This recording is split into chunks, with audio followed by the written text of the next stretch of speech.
Hey guys, welcome to my channel Babita Rathore ji vlog में। और दोस्तों, आज मैं आपको बताने वाली हूँ कि जो बेटियाँ होती हैं ना, बेटियाँ वो लक्ष्मी का रूप उन्हें क्यों कहा जाता है। ये आप सभी जानते होंगे। जिनकी बेटियाँ होती हैं वो बहुत अच्छे तरीके से जानते हैं, और जिनकी ना है उनको ये रहता है कि काश हमारे घर में बेटियाँ होती। तो बेटा तो भाग्य से होता है फ्रेंड्स, और जो बेटियाँ होती हैं वो सौभाग्य से मिलती हैं। जी हाँ फ्रेंड्स, आज मैं आपको इसी के बारे में बताने वाली हूँ कि जो बेटियां होती हैं उनको लक्ष्मी का रूप क्यों कहा जाता है। तो जैसे कि लक्ष्मी का रूप हम कह सकते हैं कि जो लक्ष्मी माता है और जो विष्णु जी है, दोनों एक दूसरे से कितना अपने भक्तों के लिए करते हैं। वो अगर भक्त उनको पुकारते हैं तो कितने जल्दी से दौड़े चले आते हैं। तो ये बात तब की है, ये पौराणिक कथा के अनुसार एक बार की बात है कि विष्णु जी अपने शेष शैया पर लेटे हुए थे, और उन्हें बहुत दिन हो गया था। उनको लग रहा था कि धरती पृथ्वीलोक में जाकर अपने भक्तों का हाल जानने के लिए मुझे पृथ्वीलोक पर जाना चाहिए। पृथ्वीलोक पर जाने के लिए तैयार होने लगे। तो इसी समय लक्ष्मी जी आईं और उन्होंने कहा कि प्रभु, मुझे भी आपके साथ पृथ्वीलोक पर जाना है। मैं भी अपने भक्तों को दर्शन देना चाहती हूँ, उनको देखना चाहती हूँ। पृथ्वीलोक बहुत ही सुंदर है। तो विष्णु जी ने कहा कि नहीं प्रिय, आप नहीं चल सकते हो, आप मत जाओ। तो लक्ष्मी जी जिद करने लगी कि नहीं, मुझे जाना है आपके साथ। तो विष्णु जी ने कहा कि आप एक शर्त पर मेरे साथ चल सकती हैं। तो लक्ष्मी जी ने कहा कि क्या शर्त है प्रभु। तो विष्णु जी ने कहा कि देवी, आप उत्तर दिशा की तरफ नहीं देखेंगी और मेरे पीछे पीछे आप चलते रहेंगी। तो यह शर्त सुनकर लक्ष्मी जी बोली कि ठीक है प्रभु, मैं आपकी शर्त मानकर पृथ्वीलोक आना चाहती हूँ। तो इस प्रकार से लक्ष्मी जी पृथ्वीलोक पर विष्णु जी के साथ प्रकट हुई। तो उन्होंने देखा कि पृथ्वीलोक तो बहुत ही सुंदर दिखाई जान पड़ रहा था, बहुत ही सुंदर दिख रहा था। चारों तरफ हरियाली, पुष्प वाटिकाएँ और खिले हुए फूल, और बहुत ही सुंदर दिखाई उनको दे रहा था। बहुत ही मोहित हो गई थी वो पृथ्वीलोक को देखकर। तो वह अपनी जो शर्त, जिस शर्त पर वो पृथ्वीलोक पर आई थी, वह भूलकर उन्होंने क्या किया कि जो उनके उत्तर दिशा में एक उनको बगीचा दिखाई दिया, जो कि बहुत ही सुंदर उनको लगा। वहाँ पर वो चली गईं और वहाँ पर उन्होंने 3 फूल तोड़ लिए। तो 3 फूल उन्होंने तोड़े और उन्होंने विष्णु जी को आकर बताया कि प्रभु देखिए कितना सुंदर फूल है, और मैंने इसे तोड़ लिया है। तो इस बात पर विष्णु जी को क्रोध आया कि लक्ष्मी जी ने उनका जो शर्त था वो तोड़ दिया है, उनकी बात नहीं मानी थी उन्होंने।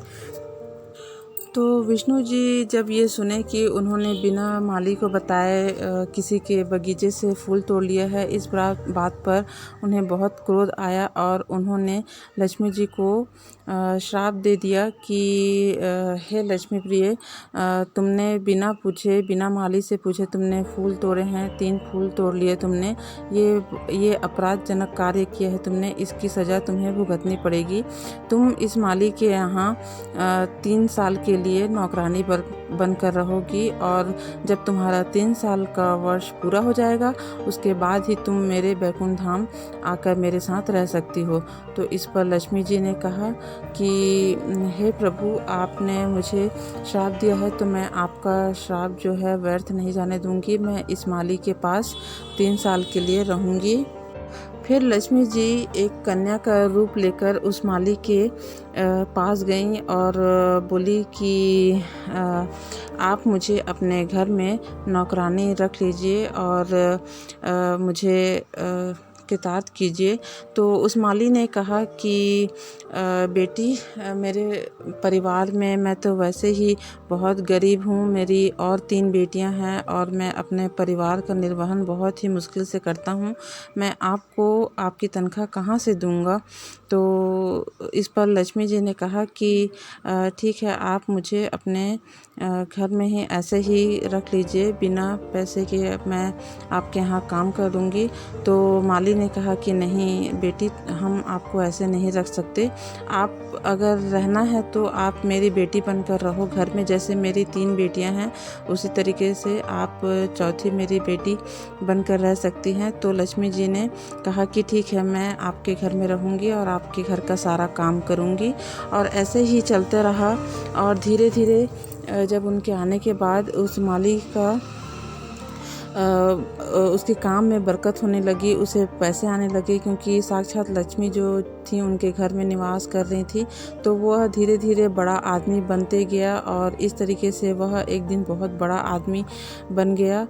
और देखते देखते 3 साल का जो वक्त था, जो वर्ष था, वह पूरा होने लगा। तो जब 3 साल का वक्त पूरा हुआ तो जो लक्ष्मी जी थी वो अपने असली रूप में आई और माली को बताया कि माली तो खुद ही समझने लगा था कि इस बेटी के आने के बाद ही मुझे बरकत होने लगी है, ज़रूर इसमें कुछ ना कुछ बात है। यह बात उसने अपनी पत्नी को बताई और कहा कि ज़रूर इस कन्या में कोई अद्भुत बात है, ये कोई साधारण कन्या नहीं है। तो इस पर उसकी पत्नी ने कहा कि चलिए हम उसी से पूछ लेते हैं। तो दोनों उस कन्या के पास जाते हैं और पूछने लगते हैं कि हे कन्या, आप कौन हैं?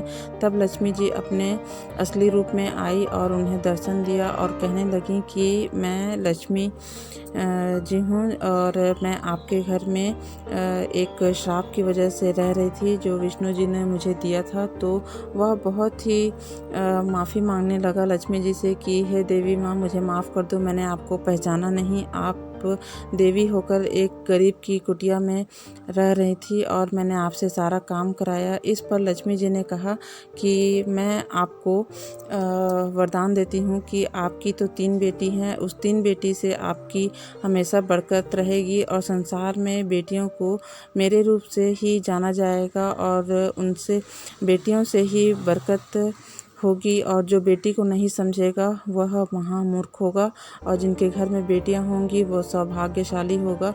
इस तरीके से उन्होंने माली को वरदान दिया और विष्णु जी के साथ वापस बैकुंठ धाम चली गईं। तो देखा फ्रेंड्स आप लोगों ने कि किस तरीके से बेटियों को लक्ष्मी का स्वरूप माना जाता है, उन्हीं के आने से बरकत होती है। तो आप बेटियों का समर्थन करें, उनको प्रेम करें, उनको बेटा और बेटी दोनों को बराबर समझें। और बेटियों के कन्यादान से सौभाग्यशाली माना जाता है कन्यादान को। तो आप एक कन्या का कन्यादान ज़रूर करें और आशा करती हूँ कि वीडियो आप लोग को ज़रूर पसंद आया होगा और अच्छा लगा होगा तो एक लाइक ज़रूर कर दीजिएगा और ज़्यादा से ज़्यादा शेयर कीजिएगा। और मिलती हूँ अपने अगले वीडियो में, तब तक के लिए अपने और अपने परिवार का ध्यान रखिए और बेटियों को सुख समृद्धि प्राप्त करें और धन्यवाद।